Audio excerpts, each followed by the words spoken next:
യുവതിയായിരിക്കെ വിധവയായിത്തീർന്ന മകൾ ഹഫ്സയെ നോക്കി ഉമർ റളിയല്ലാഹു അൻഹു നെടുവീർപ്പിട്ടു. വിരഹദുഃഖം താങ്ങാനാവാതെ ഹഫ്സ ദിവസം ചെല്ലുന്തോറും ശോഷിച്ചു വരുന്നത് കണ്ട് പിതൃഹൃദയം വേദനിച്ചു. ഹഫ്സയുടെ ഭർത്താവ് ഖുനൈസ് റളിയല്ലാഹു അൻഹു ഉഹദിൽ നിന്നേറ്റ മാരകമായ പരിക്കു കാരണം ഇഹലോകം വെടിഞ്ഞിരിക്കുന്നു.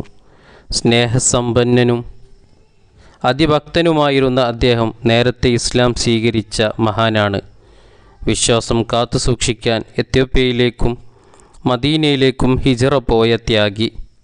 ബദർ യുദ്ധത്തിൽ ബനു സഹ്മ് ഗോത്രത്തിൽ നിന്ന് ഒരാൾ മാത്രമേ പോരാടാനുണ്ടായിരുന്നുള്ളൂ, ഖുനൈസ് റളിയല്ലാഹു അൻഹു.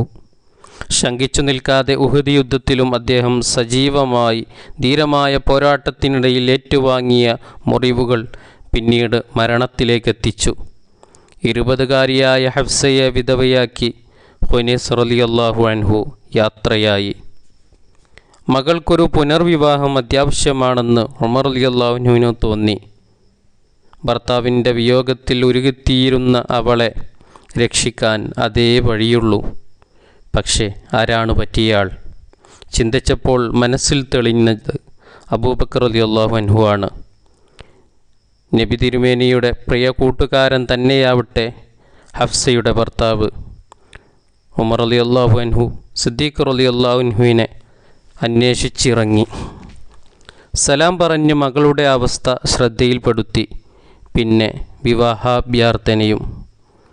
യുവതിയും ഭക്തിയുമായ ഹഫ്സയെ സിദ്ദീഖ് റളിയല്ലാഹു അൻഹു സന്തോഷത്തോടെ സ്വീകരിക്കുമെന്നായിരുന്നു കണക്കുകൂട്ടൽ. പക്ഷേ അത് തെറ്റി. അബൂബക്കർ റളിയല്ലാഹു അൻഹു ഒരക്ഷരം മിണ്ടിയില്ല. വിഷമത്തോടെ അവിടെ നിന്നും പോന്നു. പിന്നെ മനസ്സിലെത്തിയത് ഉസ്മാൻ റളിയല്ലാഹു അൻഹുവാണ്. നബിപുത്രി റുഖയ്യയുടെ ഭർത്താവായിരുന്നു ഉസ്മാൻ റളിയല്ലാഹു അൻഹു. അവരുടെ മരണത്തോടെ വിഭാര്യനായി കഴിയുകയാണ്. ഹഫ്സയെ വിവാഹം ചെയ്താൽ അദ്ദേഹത്തിനും അതൊരു ആശ്വാസമാകും. അദ്ദേഹം സമ്മതിക്കാതിരിക്കില്ല. ഉസ്മാൻ റളിയല്ലാഹു അൻഹുവിനെ സമീപിച്ച് ഉമർ റളിയല്ലാഹു അൻഹു കാര്യങ്ങൾ അവതരിപ്പിച്ചു. ആലോചിച്ചു പറയാമെന്നായിരുന്നു ഉസ്മാൻ റളിയല്ലാഹു അൻഹുവിൻ്റെ മറുപടി. ദിവസങ്ങൾക്കു ശേഷം മറുപടി കിട്ടുകയും ചെയ്തു. ഞാനിപ്പോൾ വിവാഹത്തിന് ഉദ്ദേശിക്കുന്നില്ല. ആ പ്രതീക്ഷയും പൊലിഞ്ഞു.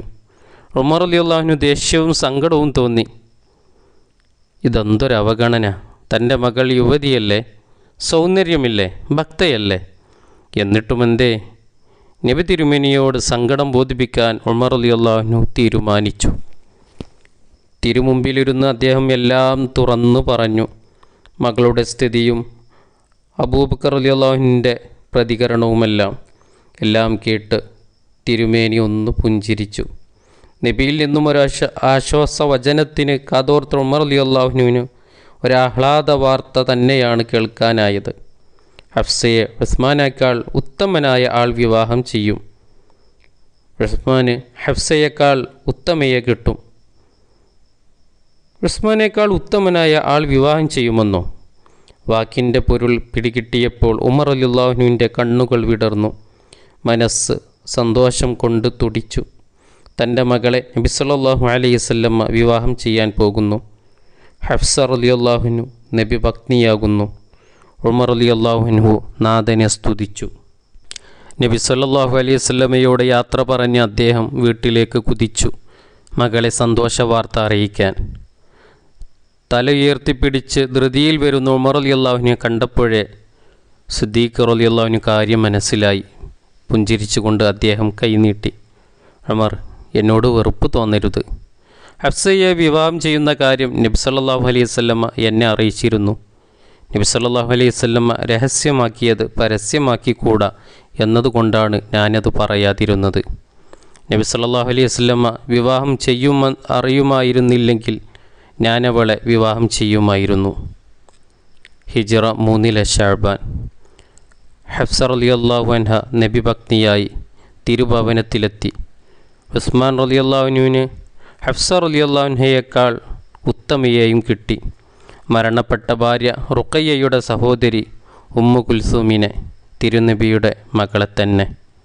നബി സല്ലല്ലാഹു അലൈഹി വസല്ലമയുടെ നിലവിലെ 3-ാം ഭാര്യയാണ് ഹഫ്സ റളിയല്ലാഹു അൻഹയുടെ ആഗമനം. ആയിഷ റളിയല്ലാഹു അൻഹയും സൗദ റളിയല്ലാഹു അൻഹയുമാണ് നബി പത്നിമാരായി ഇപ്പോൾ ഉള്ളവർ.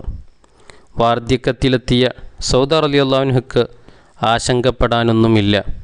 അവർ ഹഫ്സ റളിയല്ലാഹു അൻഹയെ ഹാർദമായി സ്വാഗതം ചെയ്തു. എന്നാൽ യുവതിയായ ആയിഷ റളിയല്ലാഹു അൻഹയ്ക്ക് മുഖം തെളിഞ്ഞില്ല. പുതുവണവാട്ടിയും യുവതിയാണ്, പോരെങ്കിൽ ഉമറിൻ്റെ മകളും. അള്ളാഹു ഇസ്ലാമിനെ ശക്തിപ്പെടുത്തിയത് ഉമർ റളിയല്ലാഹുവിനെ കൊണ്ടാണ്. നബി സല്ലല്ലാഹു അലൈഹി വസല്ലമക്ക് തന്നോടുള്ള ഇഷ്ടത്തിന് കുറവ് വരുമോ എന്ന ആശങ്കയാണ് ആയിഷ റളിയല്ലാഹു അൻഹയ്ക്ക്. പക്ഷേ ആ അനിഷ്ടം ഏറെ നീണ്ടില്ല. നബി സല്ലല്ലാഹു അലൈഹി വസല്ലമയുടെ ഭാര്യമാരായി വേറെയും പലരും വന്നതോടെ ആയിഷ റളിയല്ലാഹു അൻഹയും ഹഫ്സ റളിയല്ലാഹു അൻഹയും ഒന്നായി. സ്ത്രീ സഹജമായ പിണക്കങ്ങൾ ഭാര്യമാർക്കിടയിലുണ്ടായിരുന്നപ്പോഴൊക്കെ ഹഫ്സയും ആയിഷയും ഒരു പക്ഷമായിരുന്നു. പിതാവ് ഉമർ റളിയല്ലാഹു അൻഹുവിന് ഇത് ആശങ്കയാണ് ഉണ്ടാക്കിയത്. ഹഫ്സയേക്കാൾ പ്രായക്കുറവുള്ള ആയിഷ കന്യകയും നബി സല്ലല്ലാഹു അലൈഹി വസല്ലമയുടെ ഏറ്റവും അടുത്ത കൂട്ടുകാരനായ അബൂബക്കർ റളിയല്ലാഹു അൻഹുവിൻ്റെ മകളുമാണ്. അവളോട് നബി സല്ലല്ലാഹു അലൈഹി വസല്ലമക്ക് സ്നേഹക്കൂടുതൽ ഉണ്ട് താനും. അവർക്കുള്ള സ്ഥാനത്തിനു വേണ്ടി തൻ്റെ മകളും തുനിഞ്ഞാലോ? ആശങ്കയോടെ പിതാവ് മുന്നറിയിപ്പ് കൊടുത്തു. ഹഫ്സ, ആയിഷക്കും അവളുടെ ഉപ്പാക്കുമുള്ള സ്ഥാനം നിനക്കും നിൻ്റെ ഉപ്പാക്കുമുണ്ടോ? മറ്റൊരിക്കൽ ഹഫ്സ റളിയല്ലാഹു അൻഹ നബി സല്ലല്ലാഹു അലൈഹി വസല്ലമയോട് അല്പമെന്തോ കടന്നു സംസാരിച്ചതായി ഉമർ റളിയല്ലാഹു അൻഹു കേട്ടു. കോപാകുലനായി വന്ന പിതാവ് മകളെ വിളിച്ചന്വേഷിച്ചു. ഹഫ്സ റളിയല്ലാഹു അൻഹ ഉണ്ടായത് തുറന്നു പറഞ്ഞു. ഗൗരവത്തിൽ ഉമർ റളിയല്ലാഹു അൻഹു മകളെ താക്കീതു ചെയ്തു. അള്ളാഹുവിൻ്റെ ശിക്ഷയും റസൂലിൻ്റെ കോപവും സൂക്ഷിക്കുക. എന്നെ ഓർത്തിട്ടാ, അല്ലെങ്കിൽ നിന്നെ പ്രവാചകൻ വിവാഹമോചനം ചെയ്യുമായിരുന്നു എന്നുകൂടി ഓർമ്മപ്പെടുത്തിയാണ് പോയത്. എന്നിട്ടും സ്ത്രീ സഹജമായ ദൗർബല്യം ഹഫ്സ റളിയല്ലാഹു അൻഹയ്ക്ക് വിനയായി. ഒരു പ്രശ്നത്തെ തുടർന്ന് നബി സല്ലല്ലാഹു അലൈഹി വസല്ലമ ഹഫ്സ റളിയല്ലാഹു അൻഹയെ ത്വലാഖ് ചൊല്ലി. അത്രക്ക് ഹഫ്സ റളിയല്ലാഹു അൻഹ പ്രതീക്ഷിച്ചതല്ല. ആ വാർത്ത ഉമർ റളിയല്ലാഹു അൻഹു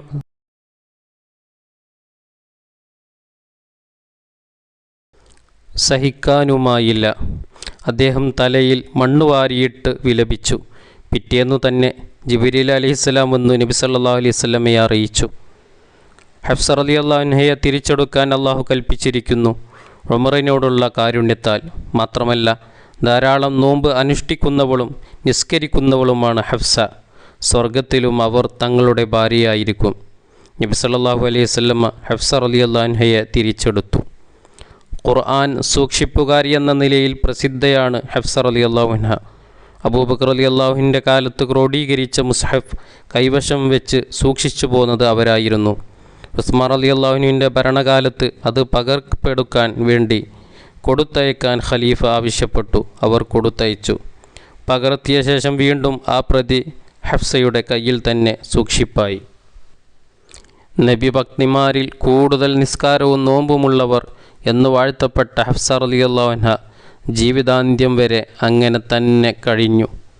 ഉസ്മാൻ റളിയല്ലാഹു അൻഹു വധിക്കപ്പെട്ടു. അലി റളിയല്ലാഹു അൻഹു വധിക്കപ്പെട്ടു. രാഷ്ട്രീയ രംഗം പലപ്പോഴും കലുഷിതമായി. പക്ഷേ നബി പത്നി ഹഫ്സ റളിയല്ലാഹു അൻഹ ഒന്നിലും ശ്രദ്ധിച്ചില്ല, ഭാഗവക്കായില്ല.